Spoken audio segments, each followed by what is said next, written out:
अस्सलाम वालेकुम वरहमतुल्लाहि वबरकातुहू। आज का जो हमारा टॉपिक है वो है कि क्या हम ज़िक्र से एंग्ज़ायटी को कंट्रोल कर सकते हैं और इस्लाम इसके बारे में क्या कहता है, साइंस इसके बारे में क्या कहती है। तो आज हम इस टॉपिक पे डिस्कस करेंगे। अच्छा, आप लोगों ने कभी नोट किया है कि जब आप लोगों का दिमाग ओवरथिंकिंग से बिल्कुल भर जाता है, तो एक छोटे से सुभान अल्लाह या अल्लाह कहने से आपका दिल हल्का हो जाता है। अब आप लोगों ने ये एक्सपीरियंस किया भी है या नहीं? क्योंकि लोगों को इतनी फुर्सत ही नहीं होती कि जब उनका दिमाग एंग्ज़ायटी से भर जाए तो वो अल्लाह का नाम लें या कुछ सुभान अल्लाह कुछ इस तरह का कह दें।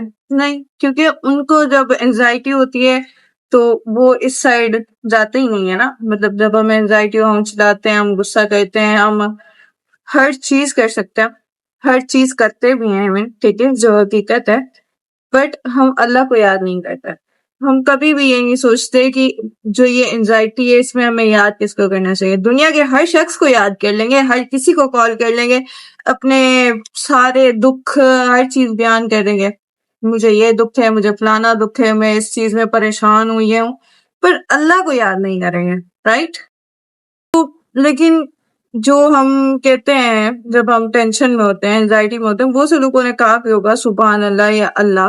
तो क्या ये एक फीलिंग्स होती हैं जिनका दिल हल्का हो जाता है अल्लाह या सुभान अल्लाह कहने से, या साइंस इसके पीछे क्या कहती है, या साइंटिफिकली रीज़न इसके पीछे क्या है? आज के टाइम में ना एंग्ज़ायटी नॉर्मल हो चुकी है। छोटे से लेकर बड़े से बूढ़ों तक सबको एंग्ज़ायटी है। अगर आप किसी भी शख्स से पूछे ना, तो उन्होंने कहना है मैं सबसे बड़े दुःख मेरे पास है। मतलब अगर आपको लगता है ना कि उसकी लाइफ अच्छी है आपसे, ठीक है?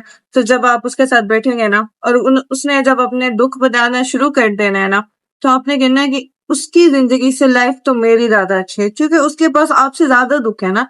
तो जिनके पास दुःख ज़्यादा होते हैं उनको एंग्ज़ायटी भी ज़्यादा होती है, तो उस वज़ह से एंग्ज़ायटी नॉर्मल हो चुकी है। ओवरथिंकिंग करना, स्ट्रेस, हार्ट बीट का फास्ट होना और सबसे डेंजरस दिमाग का अनकंट्रोल होना। माइंड अपने कंट्रोल से बाहर है, माइंड को कंट्रोल नहीं कर सकते और हम सोल्यूशन ढूंढते हैं। हमें ओवरथिंकिंग होती है, एंजाइटी होती है, हम सोल्यूशन क्या ढूंढते हैं? म्यूजिक सबसे जो बड़ी चीज है ना जिसमें हमें लगता है सुकून मिलता है वो होती है म्यूजिक। दूसरा होता है स्क्रोलिंग, तीसरी डिस्ट्रैक्शन, ज्यादा लोगों से बातें करना, उनको अपने दुखड़े सुनाना, ठीक है। पर हमें सुकून फिर भी नहीं मिलता। सुकून कहाँ मिलता है हमें? सवाल यहाँ पे ये बनता है, क्या इस्लाम ने इस चीज का सोल्यूशन पहले दिया था? क्योंकि अल्लाह ताला को तो सब पता है और अल्लाह ताला को ये भी पता था कि इस जनरेशन का क्या हाल होना है, कितनी एंजाइटी है। तो क्या इस्लाम ने 40 साल पहले बताया था इसके बारे में? कुरान में ना अल्लाह फरमाता है, अल्लाह क्या फरमाते हैं? अल्लाह के जिक्र करने से दिल को सुकून मिलता है। अल्लाह ताला ने कुरान में फरमाया है कि अल्लाह के जिक्र करने से दिल को सुकून मिलता है। इससे बड़ी और क्या चीज चाहिए आपको? अल्लाह ने खुद कुरान में लिख के आपको बताया है, भेजा है कि दिल का सुकून असल किधर है?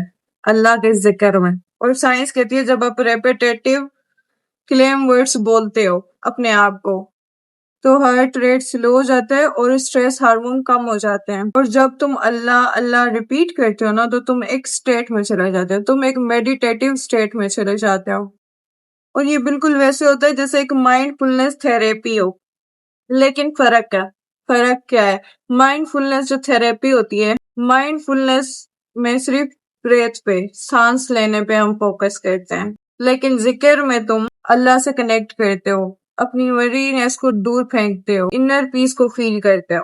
ये जिक्र सिर्फ थेरेपी नहीं है, ये एक हीलिंग है। वक्त आता है हर इंसान पे जब इंसान बिल्कुल टूट जाता है, उसका दिमाग उसके कंट्रोल में नहीं होता, रात को नींद नहीं आती। उस वक्त तुम बस इतना बोल लो ना, हस्बिनिल्लाहि व निअमल वकील, तुम्हारा दिल हल्का होने लगता है।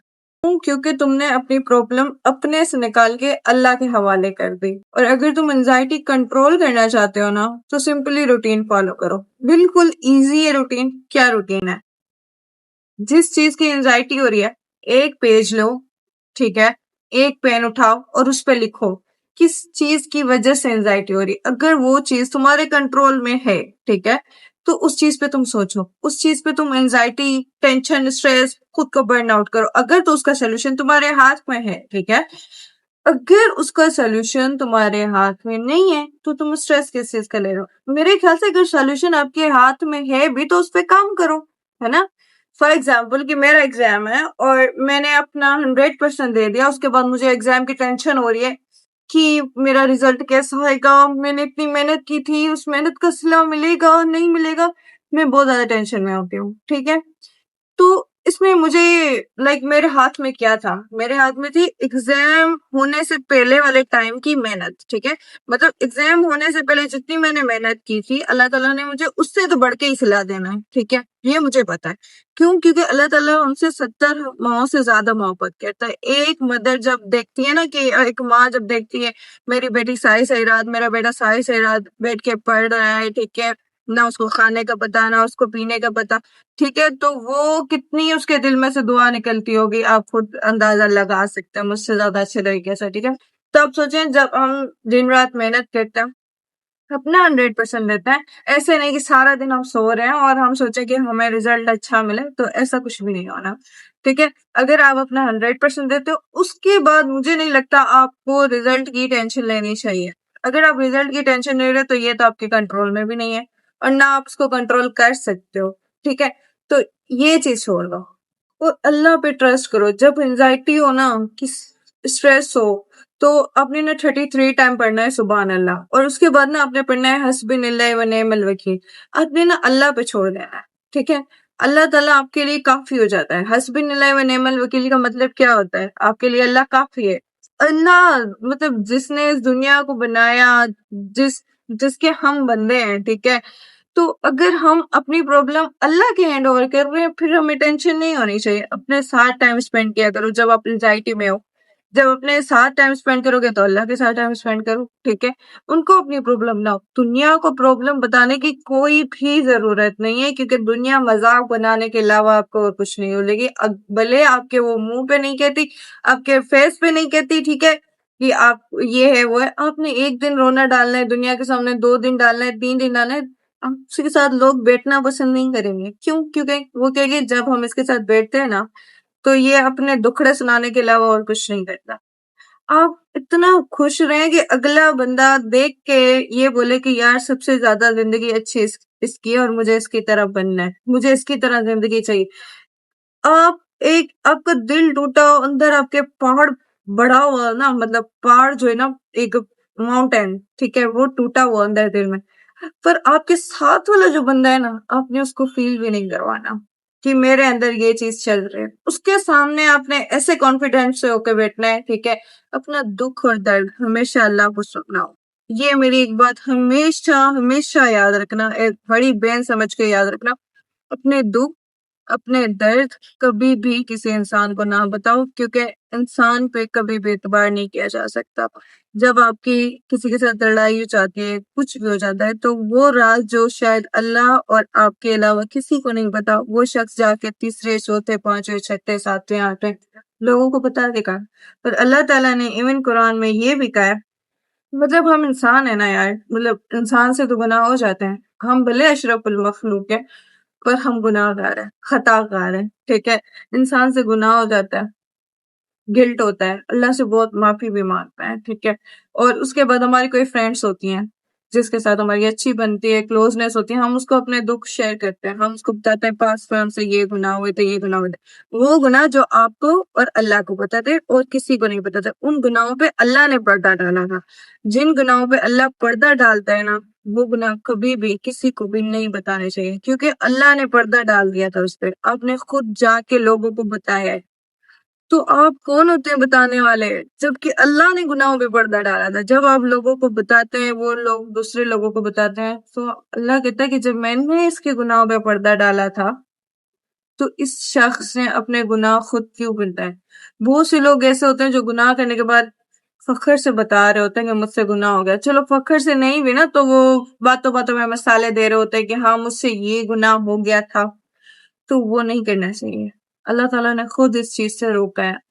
हर चीज बताओ, पर एक लिमिट में बताओ, क्योंकि आपके पेरेंट्स के अलावा आपका अपना कोई भी नहीं होता। तो कोई भी शख्स है, जो भी है, अपने राज जो अल्लाह और आपके बीच में राज है ना, वो किसी को नहीं बता। इवन वो आपके पेरेंट्स को भी नहीं बता होता, आप तीसरे बंदे को पता नहीं कैसे बताते हो। साइंस भी अभी प्रूव कर रही है जो चीज इस्लाम ने 40 साल पहले प्रूव की है, जिक्र करने से ब्रेन को सुकून मिलता है, जिक्र करने से दिल को सुकून मिलता है, जिक्र करने से एंजाइटी कंट्रोल होती है। क्या ये हमें अल्लाह ने नहीं बताया कि जिक्र करने से हम अल्लाह के करीब होते हैं? जब हम अल्लाह के करीब होते हैं हमारे ऑटोमेटिक प्रॉब्लम्स खत्म हो जाती है, हमारी एंजाइटी दूर भाग जाती है।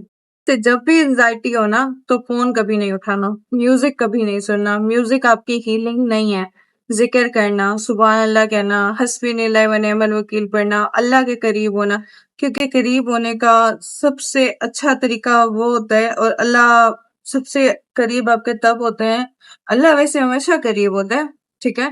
पर जब आपका दिल टूटा हो, आप अकेले होते हो, आप करीब नहीं होते किसी के, ठीक है? कोई आपको नहीं समझ सकता। जब आप टूटे हुए हो ना, तो अल्लाह से दोस्ती करने का बहुत अच्छा टाइम है। ये पीक टाइम होता है, पीक टाइम, ठीक है? मैं ये नहीं कह रही कि अल्लाह से पहले दोस्ती ना करो, मैं ये नहीं कह रही कि बाद में ना करो, क्योंकि हम जिस जनरेशन में रह रहे हैं ना, मतलब आजकल का जो दौर है ना, हर तीसरा बंदा टूटा हुआ दिल के साथ है, ठीक है? अब मैं ये नहीं कह रही कि उसका रीज़न क्या है, उसका रीज़न ठीक है या नहीं, पर हर इंसान अंदर से टूटा हुआ है, ठीक है? तो जो इंसान टूटा हुआ है ना, वो कनेक्शन अपना अल्लाह से बनाए, जो कि बहुत ज़रूरी है। ये मैंने पहले भी आपको कहा है और मैं ये आपको अभी भी कह रही हूँ। अगर आप अपना कनेक्शन अल्लाह से बनाते हैं, तो आप दुनिया और आखिरत दोनों में कामयाब है। ये दुनिया वैसे भी टेम्परेरी है, ठीक है? हमें पता है हमें यहाँ पे ज़िंदगी भर नहीं रहना। हमारे दिमाग में एक कॉन्सेप्ट तो क्लियर होना चाहिए। क्या क्लियर होना चाहिए? हमें यहाँ पे ज़िंदगी भर नहीं रहना। ये जो भी चीज़ें हैं टेम्परेरी है। अगर आप कोई गलत काम कर रहे होते हैं तो आपको याद होना चाहिए कि भई मैं हमेशा यहाँ पे नहीं हूँ। यहाँ पे जितने भी लोग हैं ये यहीं रह के जाएँगे। जब हमने इस दुनिया को अलविदा करके जाना है, कोई भी हमारे साथ नहीं चलेगा, कोई भी नहीं चलेगा साथ हमारे। ये मैं बता दूँ, और ये हकीकत है कि कोई नहीं साथ चलता। जब उन्होंने हमें दफ़न करना है, ठीक है? उन्होंने चले जाना है, उन्होंने सिर्फ़ ऐसे मुड़ना है और हमारा हिसाब-किताब शुरू हो जाना है। हम कुछ भी नहीं कर सकते, और अल्लाह के अलावा, हमारे अमाल के अलावा कोई भी हमें नहीं बता सकता, ठीक है? तो जब एंग्ज़ायटी हो ना तो म्यूज़िक को अवॉइड करो। दिल उदास होता है यार, मतलब ये नॉर्मल है। मतलब मैं भी उदास होती हूँ, ये नहीं कि मैं उदास नहीं होती, मैं भी बहुत ज़्यादा उदास होती हूँ, मुझे भी कभी-कभी बहुत रोना आ रहा होता है। तो म्यूज़िक नहीं सुनना, अल्लाह के करीब हो जाओ, अल्लाह से दुआ माँगो, ज़िक्र करो, मेरे ख़्याल से इनफ है, बाकी नहीं है। और आज का बस यही पैगाम था। तो उम्मीद है आप लोगों को पसंद आया होगा। इंशाल्लाह फिर नेक्स्ट वीडियो में मिलते हैं। तब तक के लिए अल्लाह हाफ़िज़, अपना ख़्याल रखें।